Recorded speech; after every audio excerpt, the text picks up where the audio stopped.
Assalamualaikum warahmatullahi wabarakatuh. Pada kesempatan ini saya akan menjelaskan tentang kebijakan pemerintah terhadap pesantren pasca kemerdekaan negara Republik Indonesia tahun 1945. Kebijakan pemerintah Republik Indonesia pasca kemerdekaan itu tergambar dari lahirnya Undang-Undang Pendidikan Nasional nomor 4 tahun 1950. Pada undang-undang ini pesantren belum dimasukkan sebagai suatu lembaga pendidikan yang diakui oleh pemerintah pada saat itu. Pada bab 1 pasal 2 ayat 1 Undang-Undang nomor 4 tahun 1950, pemerintah menyatakan bahwa pendidikan dan pengajaran di sekolah-sekolah agama dan pendidikan masyarakat masing-masing ditetapkan dalam undang-undang lain. Dengan demikian, pesantren sebagai lembaga pendidikan keagamaan yang berkembang luas di masyarakat pada waktu belum diakomodir, belum dimasukkan dalam undang-undang tersebut. Menurut undang-undang ini, pemerintah membagi jenis pendidikan dan pengajaran. Pertama yaitu pendidikan pengajaran taman kanak-kanak. Yang kedua, pendidikan dan pengajaran rendah. Yang ketiga, pendidikan pengajaran menengah. Yang keempat, pendidikan dan pengajaran tinggi. Dengan demikian, dapat ditegaskan kembali bahwa pemerintah belum mengakomodir atau belum memiliki komitmen dan political will bagi pengembangan lembaga pendidikan pesantren pada saat itu. Selanjutnya, perkembangan yang lebih membaik yaitu terjadi pada tahun 1989 dengan diberlakunya Undang-Undang Sistem Pendidikan Nasional nomor 2 tahun 1989. Pada undang-undang ini, pesantren sudah menjadi jenis pendidikan non-formal atau jalur luar sekolah. Pesantren ini didasarkan atas kebutuhan spiritual masyarakat untuk beroleh dasar pendidikan Islam. Sasaran lembaga ini adalah pengajar SD, SLP, Syariah yang bermaksud menimba ilmu agama. Oleh karena itu, pesantren itu dipandang sebagai lembaga pendidikan yang dikelola secara khusus dan itu merupakan pendidikan luar sekolah. Sebagai konsekuensinya, berdasarkan Undang-Undang nomor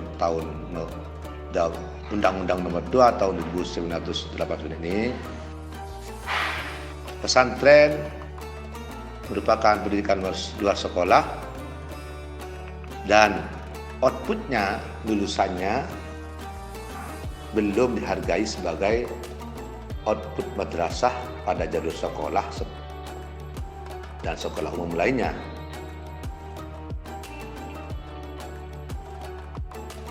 Kelulusan dari pesantren berimplikasi pada penguatan kemampuan agama, tapi tidak memiliki efek bagi alumninya untuk mendapatkan pekerjaan profesional yang sebagaimana didapat oleh lulusan sekolah pasca. Kebijakan Undang-Undang nomor 2 tahun 1985 ini sejatinya masih bersikap diskriminatif terhadap pendidikan pesantren. Kalau itu dihadapkan dengan pendidikan yang lain, yaitu pendidikan sekolah. Karena dalam undang-undang itu masih disebut pesantren sebagai jalur non formal yang tidak diakomodir dalam kebijakan tersebut. Maknanya artinya sampai tahun 1989 pesantren belum menjadi bagian dari political will pemerintah. Pesantren masih belum jadi sebuah kebijakan. Pemerintah masih belum memberikan komitmen yang jelas terhadap lembaga pesantren ini. Kebijakan terhadap pesantren sebagai lembaga nasional Islam tidak lebih dari sekedar statement simbolis verbal yang hanya menggembirakan Islam, tapi belum memberdayakan. Ketika pemerintah waktu itu memandang pesantren tidak menjadi prioritas pendidikan, pemerintah tidak membuat kebijakan yang mampu memberdayakan lembaga pendidikan tersebut. Posisi pesantren yang berada pada jalur pendidikan luar sekolah tersebut membuat pesantren diperlakukan oleh pemerintah sebagai lembaga pendidikan lainnya yang didirikan oleh masyarakat. Perkembangan yang sangat signifikan yaitu ketika pada tahun 2003 pemerintah mengeluarkan Undang-Undang Nomor 20 tentang Sistem Pendidikan Nasional yang disahkan di Jakarta pada tanggal 8 Juli 2003 oleh Presiden Republik Indonesia Megawati Soekarnoputri. Undang-undang tersebut masuk Lembaga Negara Republik Indonesia tahun 2003 nomor 77, nomor 78, Menteri Pendidikan Nasional pada waktu yaitu A. Malik Fajar. Pada undang-undang tersebut bab 22 pasal 77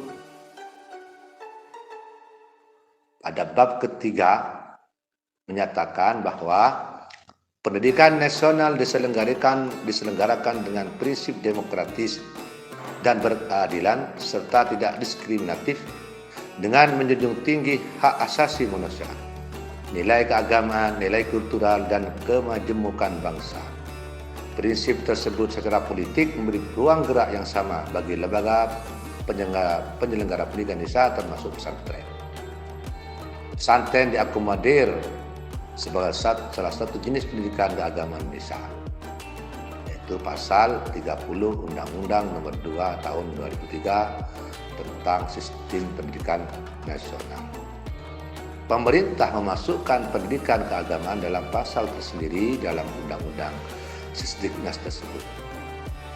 Ditinjau dari pelaksanaannya, pendidikan keagamaan diselenggarakan oleh pemerintah dan atau kelompok masyarakat dari pemeluk agama sesuai dengan peraturan perundang-undangan.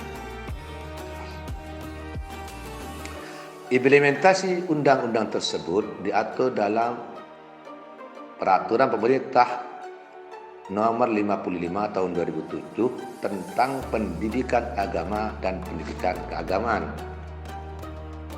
Kebijakan tersebut memberikan konsekuensi logis bahwa pemerintah perlu mendanai pembiayaan pesantren.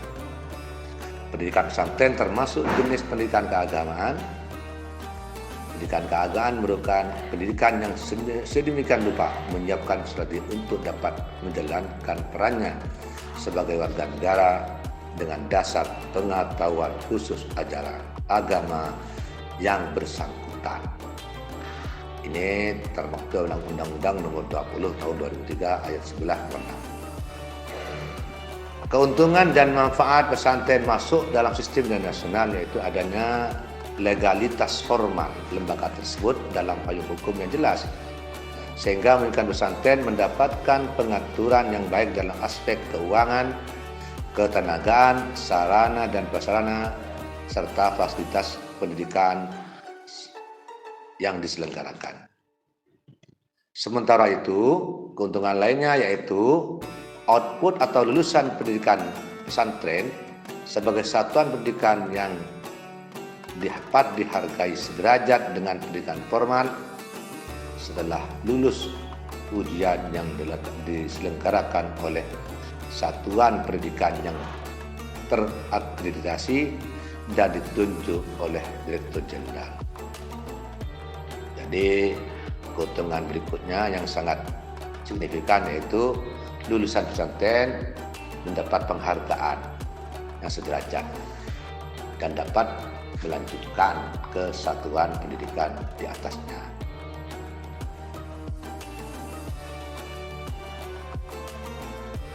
Di samping itu, berdasarkan undang-undang ini, pesantren sebagai satuan penyelenggara pendidikan dapat menyelenggarakan satuan atau program pendidikan lainnya seperti pendidikan diniyah non-formal, pendidikan diniyah formal, pendidikan umum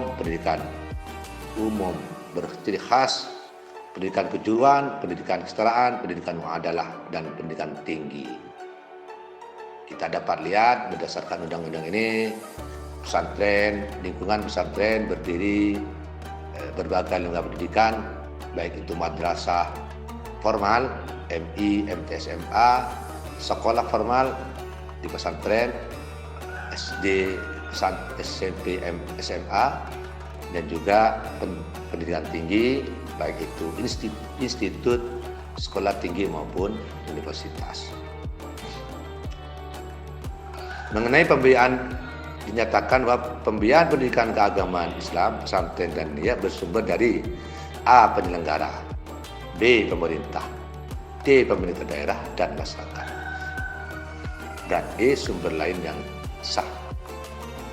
Pembiayaan pendidikan keagamaan Islam dikelola secara efektif, efisien, transparan, dan akuntabel. Bab 4 Pasal 53 Peraturan Menteri Agama Nomor 13 Tahun 2014. Berdasarkan Peraturan Menteri Agama Nomor 13 Tahun 2014 tersebut, dapat dinyatakan bahwa pemerintah turut serta mengatur pesantren melalui kebijakan pendidikan keagamaan Islam.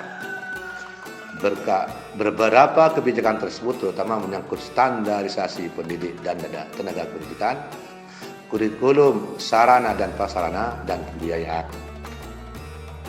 Sulit pembiayaan yang sangat dibutuhkan oleh pesantren pada saat itu. Dan demikian dapat disimpulkan bahwa kebijakan pemerintah terhadap pesantren melalui Undang-Undang tahun 2003, nomor 20 tahun 2003, pemerintah telah menyatakan komitmen dan political will, pemerintah akan memberikan pendanaan, mengatur, dan ikut bertanggung jawab dalam penyelenggaraan pendidikan yang bernaung di bawah pesantren. Demikian, semoga bermanfaat. Assalamualaikum warahmatullahi wabarakatuh.